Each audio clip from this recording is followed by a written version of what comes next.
이 시간 사도신경으로 9월 5일 화요일 새벽 예배를 주님께 올려드리도록 하겠습니다. 나는 전능하신 아버지 하나님 천지의 창조주를 믿습니다. 나는 그의 유일하신 아들 우리 주 예수 그리스도를 믿습니다. 그는 성령으로 잉태되어 동정녀 마리아에게서 나시고 본디오 빌라도에게 고난을 받아 십자가에 못 박혀 죽으시고 장사된 지 사흘 만에 죽은 자 가운데서 다시 살아나셨으며 하늘에 오르시어 전능하신 아버지 하나님 우편에 앉아 계시다가 거기로부터 살아있는 자와 죽은 자를 심판하러 오십니다. 나는 성령을 믿으며 거룩한 공교회와 성도의 교제와 죄를 용서받는 것과 몸의 부활과 영생을 믿습니다. 아멘. 다음 찬송가 342장 찬양하겠습니다. 찬송가 342장 너 시험을 당해 함께 찬양하도록 하겠습니다. 342장입니다. 너 시험을 당해 죄 짓지 말고 너 용기를 다해 곧 물리치라. 너 시험을 이겨 새 힘을 얻고 주 예수를 믿어 늘 승리하라. 우리 구주의 힘과 그의 위로를 빌라. 주님 내 편에 서서 항상 도우시리. 내 친구를 삼가 잘 선택하고 너행을 삼가 늘 조심하라. 너 열심을 다해 늘 충성하고 온 정성을 다해 주 봉사하라. 우리 구주의 힘과 그의 위로를 빌라. 주님 내 편에 서서 항상 도우시리. 잘 이기는 자는 상 받으리니 너 낙심치 말고 늘 전진하라. 내 구세주 예수 힘 주시리니 주 예수를 믿어 늘 승리하라. 우리 구주의 힘과 그의 위로를 빌라. 주님 내 편에 서서 항상 도우시리. 아멘. 오늘 하나님의 말씀은 신약성경 히브리서 1장입니다. 신약성경 히브리서 1장 1절부터 14절까지 말씀 함께 합독하도록 하겠습니다. 제가 갖고 있는 성경으로는 신약성경 353쪽 3면입니다. 353면 히브리서 1장 1절부터 14절까지 말씀을 함께 합독하도록 하겠습니다. 옛적의 선지자들을 통하여 여러 부분과 여러 모양으로 우리 조상들에게 말씀하신 하나님이 이 모든 장날에는 아들을 통하여 우리에게 말씀하셨으니 이 아들을 만유의 상속자로 세우시고 또 그로 말미암아 모든 세계를 지으셨느니라. 이는 하나님의 영광의 광채시오 그 본체의 형상이시라. 그의 능력의 말씀으로 만물을 붙드시며 죄를 정결하게 하는 일을 하시고 높은 곳에 계신 지극히 크신 이의 우편에 앉으셨느니라.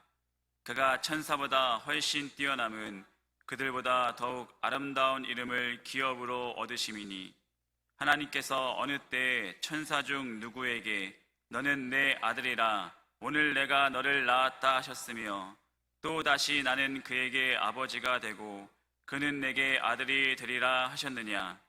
또 그가 맏아들을 이끌어 세상에 다시 들어오게 하실 때에 하나님의 모든 천사들은 그에게 경배할지어다 말씀하시며, 또 천사들에 관하여는 그는 그의 천사들을 바람으로 그의 사역자들을 불꽃으로 삼으시느니라 하셨을 때, 아들에 관하여는 하나님이여 주의 보좌는 영명하여 주의 나라의 규는 공평한 규이니이다.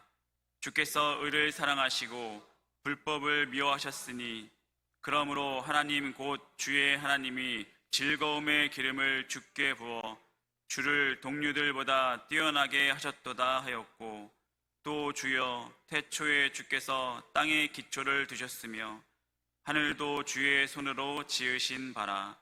그것들은 멸망할 것이나 오직 주는 영존할 것이요 그것들은 다 옷과 같이 낡아지리니 의복처럼 갈아입을 것이요 그것들은 옷과 같이 변할 것이나 주는 여전하여 연대가 다함이 없으리라 하였으나, 어느 때 천사 중 누구에게 내가 내 원수로 내 발등상이 되게 하기까지 너는 내 우편에 앉아 있으라 하셨느냐?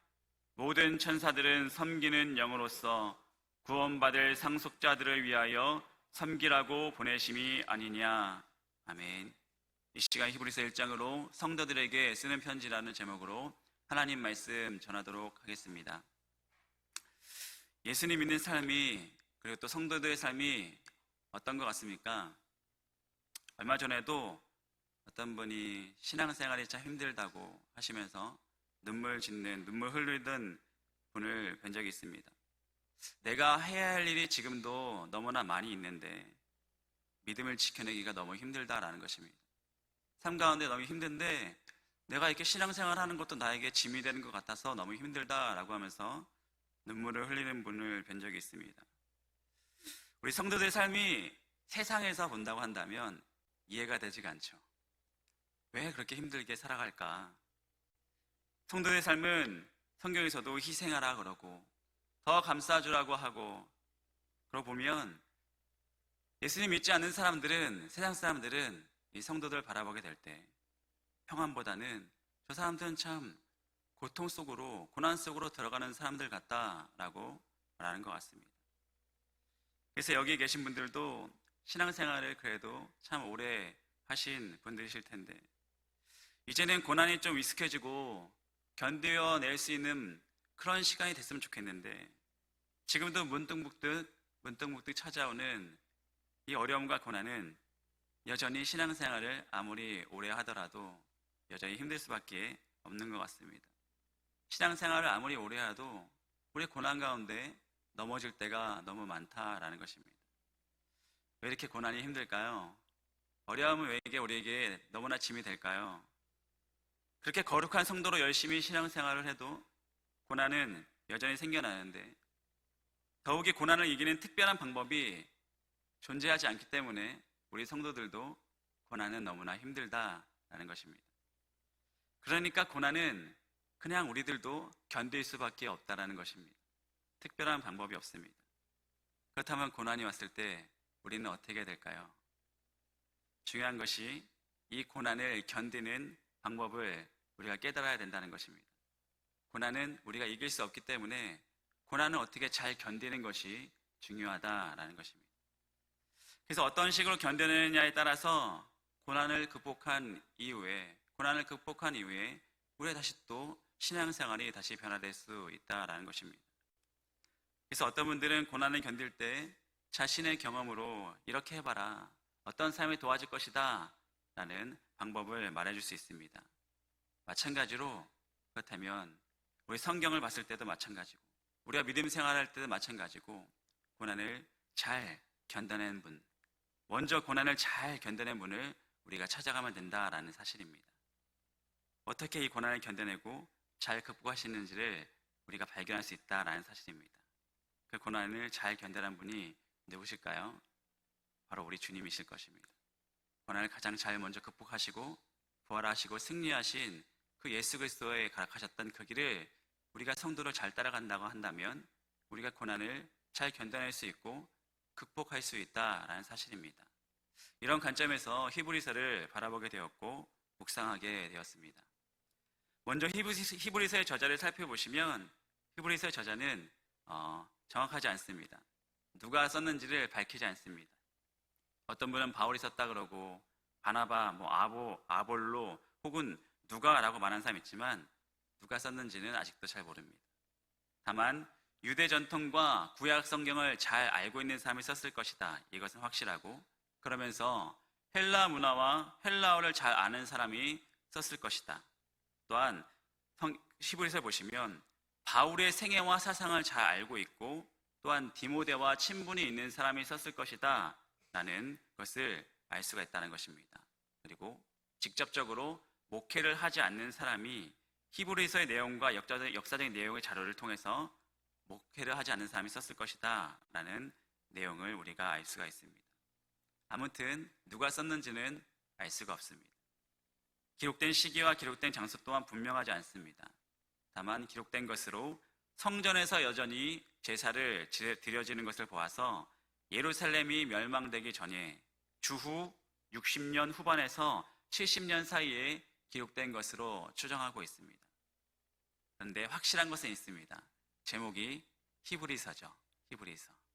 수신자들이 확실하다라는 것입니다. 히브리서는 이름 그대로 히브리인들에게 당시 예수님을 믿고 있던 유대인들을 위해서 기록된 편지가 히브리서입니다. 그래서 저자는 당시 기독교인들의 대부분을 이루었던 이 예수님을 믿고 있던 유대인들에게 편지를 보내고 있습니다. 편지를 보낸 이유가 있습니다. 첫 번째는 당시 유대인들이 예수님에 대해서 너무나 잘 알지 못했기 때문입니다. 복음에 대해서 유대인들이 잘 알지 못했기 때문에, 그러니까 흔들리고 있겠죠. 복음을 잘 알지 못하는 사람들은 흔들릴 수밖에 없죠. 교회 안팎의 사람들이 유대교와 기독교의 차이를, 본질적인 차이를 알지 못하고 있다는 것입니다. 그러다 보니 이 기독교를 그냥 유대교의 그냥 다른 종파 하나, 유대교로 바라보고 있었다는 것입니다. 그런 사람들에게, 그런 유대인들에게 기독교가 무엇인지를, 복음이 무엇인지를 확실하게 깨닫게 하기 위해서 이 유대인들에게 편지를 썼다는 것입니다. 또 두 번째는 교회의 복음을 지키기 위해서 썼습니다. 교회와 복음을 지키기 위해서. 유대교와 기독교의 차이를 잘 모르기 때문에 초기 기독교인들이 다시 또 힘들어지니까, 고난이 오니까 다시 유대교로 돌아가고 싶어 하는 사람들이 있겠죠. 실제로 유대교와 외부의 박해를 통해서 상당수의 유대인 기독교인들이 유대교로 다시 돌아가고 있었습니다. 그래서 이들에게 확실하게 깨닫게 하는 것입니다. 너희들이 정말 예수님을 온전히 믿어야 되고 복음을 지켜야 되고 우리가 이 교회를 지켜야 된다라는 사실을 깨닫게 하기 위해서입니다. 그리고 히브리서를 기록한 너무나 중요한 이유는 당시 박해를 받고 있던 이 성도들이 박해를 이겨낼 뿐만 아니라 보다 성숙한 성도로 성장하기 위해서 기록하였다라는 것입니다. 이 성도들에게 영적으로 성숙함을, 그래서 이 고난 가운데 온전히 견뎌낼 수 있도록 이 편지를 통하여서 유대인들에게 전하여진 것이 히브리서다라는 사실입니다. 그러니까 히브리서는 교회 안팎의 여러 가지 이유들로 인해서 그 당시 예수님을 믿기 어려운 시절, 박해가 있었기 때문에 너무 믿기가 힘들죠.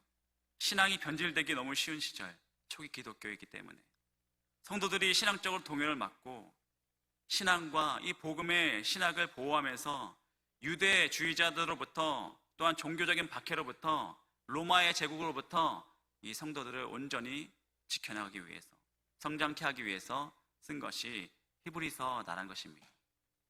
그런 의미에서 이 히브리서의 기자는 이 편지를 받은 성도들에게 이 예수 그리스도를 어떻게 바라봐야 될 것인지, 그리고 교회 공동체를 어떻게 여겨야 될 것인지를 중요하게 다루고 있다라는 것입니다. 근데 이 히브리서를 보시면 편지임에도 불구하고 정말 특이하게 서론과 그래도 인사나 반신자의 소개나 안부가 전혀 처음에 나오지 않습니다. 그냥 편지 시작부터 본론부터 시작하고 있습니다. 곧장 처음부터 예수님이 누구신지를 밝히면서 편지를 써내려가고 있다라는 사실입니다. 그러면 지금 이 편지를 읽고 있는 성도들에게 예수님이 어떤 부분으로 이해하고 있습니까? 히브리서를 쭉 읽어보시면 이 당시 고난을 받고 있는 이 성도들에게 예수님이 어떤 분으로 다가오고 있습니까? 예수님은 성도들에게 어떤 의미였습니까? 이 유대인들도 예수님이 고난당하신 분인 것을 알고 있습니다. 고난당하신 현장에서 태어난 분도 알고 있고 로마의 압제 가운데 같이 살아갔다는 것도 알고 있습니다.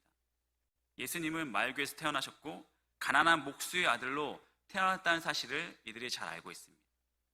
근데 이 히브리서를 읽고 있는 이 대부분 당시 성도들은 예수님을 믿었기 때문에 고난 가운데 있었던 가난한 사람들이 대부분이었습니다.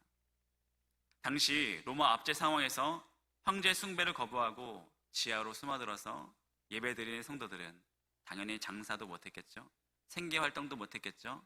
사회활동도 못했습니다. 그렇기 때문에 다들 너무나 힘겹고 가난했습니다. 때문에 예수 그리스도가 가난한 목수의 아들이었고 말구에 태어났다는 사실이 동병상련으로 그들에게 위로가 되었을 수도 있습니다. 또한 예수님은 로마의 압제하에 자기들과 동일하게 로마의 압제하에 십자가의 고통을 먼저 당하시고 돌아가셨습니다. 십자가는 당시에 가장 겪을 수 있는 가장 최악의 형벌이 십자가형이었죠. 현재 고난을 당하고 있는 성도들에게 먼저 고난을 당하시고 십자가에 달려 돌아가신 이 예수님이 그 성도들에게 어떻게 다가왔을까요? 마찬가지로 우리가 앞서서 말씀드렸다시피 성도들은 이 고난을 이길 수가 없습니다. 고난을 견뎌내야 되는 것이죠. 이러한 사실이 이 편지를 받고 있는 성도들에게 위로가 되었다라는 사실입니다. 왜냐하면 예수님보다 더 큰 고난을 받은 사람은 아무도 없기 때문이죠. 또한 자신들의 죄를 대신해서 대신 십자가의 핍박을 받으시고 돌아가셨기 때문에 그들에게는 감사와 은혜가 되었다라는 것입니다. 그런데 더 중요한 것은 자신들보다 먼저 고난당하신 예수님께서 고난당하셔서 십자가에서 달려 죽음으로 끝난 것이 아니라 부활하셨다라는 사실입니다. 십자가 가운데 3일 만에 부활하신 사실. 이 사실을 듣고 믿고 있는 이 성도들에게 지하 카타콤에서 고난 가운데 신앙생활하고 있는 유대인 성도들에게 얼마나 위로가 되었겠습니까? 죽은 것으로 끝난 것이 아니라 고난과 죽음으로 끝난 것이 아니라 부활의 영광으로 승리하셨다라는 사실이 이 성도들에게 위로가 되었다는 사실입니다. 예수님께서 부활하셨기 때문에 우리들도 고난당하고 있는 이 성도들 자신들도 우리에게도 고난이 끝이 아니구나. 우리의 성도들의 삶은 고난이 끝이 아니구나 라는 것을 그들이 깨닫게 되었다라는 것입니다. 만약 예수님께서 고난당하시고 죽으신 그것으로 끝나셨다면 믿는 자들에게는 소망이 없는 것입니다. 소망이 없습니다. 하지만 예수님께서 죽음을 이기시고 부활하신 것으로 예수님께서는 고난당하셨지만 3일 만에 부활하심으로 모든 믿는 성도들에게 승리하심을 보여주셨다라는 것입니다. 예수님께서 어떻게 그렇게 고난을 극복하시고 이겼습니까? 예수님께서는 하나님을 바라보았습니다. 너무나 당연하게 하나님을 의지하였습니다. 예수님도 하나님께 도움을 간구하였습니다. 그래서 예수님께서는 사람들 때문에 일희일비하지 않을 수 있었고 사람들 때문에 낙심하지 않을 수 있었습니다. 매일 새벽마다 예수님도 매일 새벽마다 하나님께 나아가서 엎드려서 기도하셨습니다. 매일 하나님의 은혜를 간구하며 하나님의 도우심을 간구하셨습니다. 예수님께서도. 마찬가지로 우리들도 예수님께서 이 고난을 극복한 그 길을 바라보게 될 때 예수님께서 우리들에게 보여주신 그 길을 우리도 함께 걸어가다 보면 우리의 고난을 극복할 수 있다라는 것입니다. 견뎌낼 수 있다라는 것입니다. 어려움을 이겨내는 주님처럼 하나님 붙잡고 하나님께 도움을 의지하며 간구하며 나가는 우리 모든 성도님이 되셨으면 좋겠습니다. 그래서 고난을 이기려고 아둥바둥 살아가는 것이 아니라 고난을 예수님을 닮아가는 모습으로 하나님을 의지하며 도움을 간구하며 가다 보면 우리도 여전히 예수님께서 먼저 승리하심을 우리에게 보여주셨기 때문에 우리 성도님들에게도 이 길 끝에 고난이 더욱더 가득한 것이 아니라 반드시 하나님의 영광 가득한 승리가 우리 가운데 있다는 사실을 우리가 꼭 발견하셨으면 좋겠습니다. 그 길에 어떤 놀라운 영광의 미래가 있습니까? 3절에서 보시면 이는 하나님의 영광의 강체시오 그 본체의 형상이시라 그의 능력의 말씀으로 만물을 붙드시며 죄를 정결하게 하는 일을 하시고 높은 곳에 계신 지극히 크신 이의 우편에 앉으셨느니라.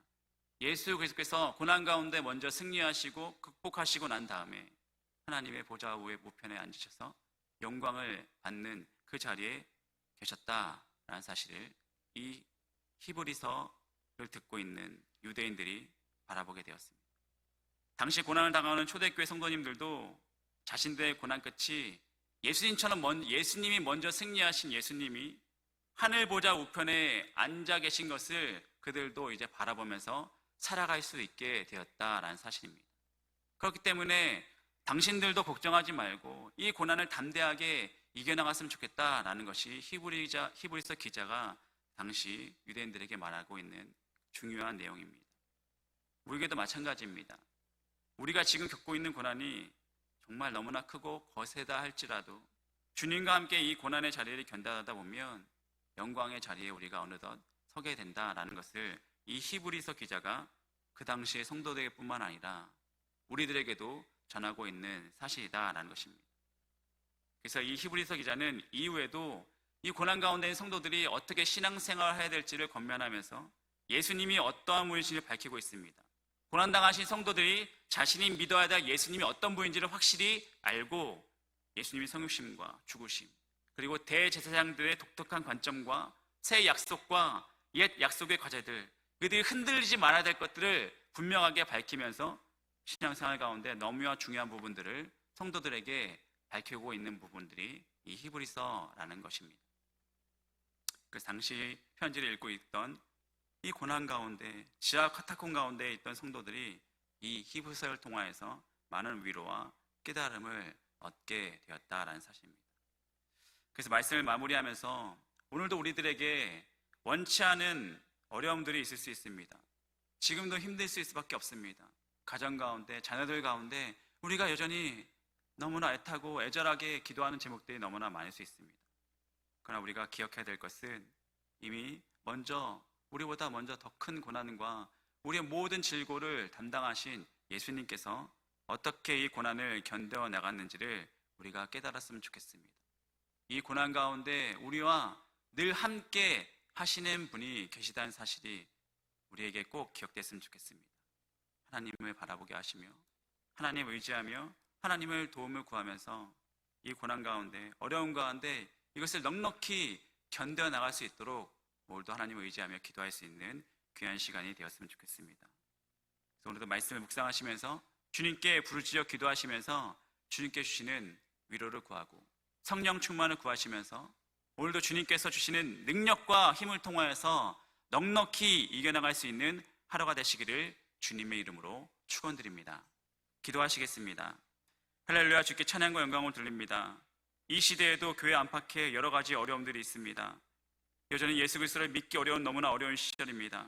신앙이 점점 더 변질되어 가고 있습니다. 주님과 함께하는 삶의 기쁨이 사라지고 성도님들이 더욱더 좌절하며 넘어지고 있는 시대가 지금 이 시대입니다. 하지만 사랑의 하나님, 이 고난의 시대를 잘 견디고 승리할 수 있도록 오늘도 주님을 의지하며 도움을 구하는 우리 모든 성도님들의 삶을 지켜주시고 부르짖어 기도하는 우리들에게 오늘도 새 힘과 능력을 공급하여 주셔서 먼저 고난 당하신 예수 그리스도를 본받아 고난의 시기를 잘 극복하며 승리하는 하루하루를 살아갈 수 있는 우리 모두를 다 될 수 있도록 주님 역사하여 주시옵소서. 예수님의 이름으로 기도하였습니다. 아멘. 하늘에 계신 우리 아버지, 아버지의 이름을 거룩하게 하시며 아버지의 나라가 오게 하시며 아버지의 뜻이 하늘에서와 같이 땅에서도 이루어지게 하소서. 오늘 우리에게 일용할 양식을 주시고 우리가 우리에게 잘못한 사람을 용서하여 준 것 같이 우리 죄를 용서하여 주시고 우리를 시험에 빠지지 않게 하시고 악에서 구하소서. 나라와 권능과 영광이 영원히 아버지의 것입니다. 아멘. 특별히 오늘 화요일 지역사회를 위한 기도를 하셨으면 좋겠습니다. 그리고 담임 목사님 12일까지 출타 중이시고 그리고 특별히 더 우리 지역 가운데 있는 또 우리 가정과 우리 이웃 가운데 있는 고난당하신 분들을 위해서 어려운 당한 분들을 위해서 특별히 더 기도해 주셨으면 좋겠습니다. 그리고 이후에 개인적인 기도로 주님을 더욱더 의지하며 부르짖으며 기도할 수 있는 시간이 되었으면 좋겠습니다. 이제 다 같이 주님의 이름을 부르며 함께 기도하도록 하겠습니다. 주여! 할렐루야. 주께 찬양과 영광을 드립니다. 주님, 아버지 고난 가운데, 아버지 또한 어려운 가운데 있지만 그러나 아버지 오늘도 새벽에 깨우게 하시며 아버지 이제 주님, 아버지 주님께 나와 성령 충만을 간구하며 나가는 이 시간들을 금행하여 주시옵소서. 아버지 우리 약하신 영들을 붙잡아 주시옵소서. 아버지 주님 말씀을 깨닫게 하시며 아버지 힘을 기소서 아버지 약한 목에서 주님 바라보게 하시며 아버지 주님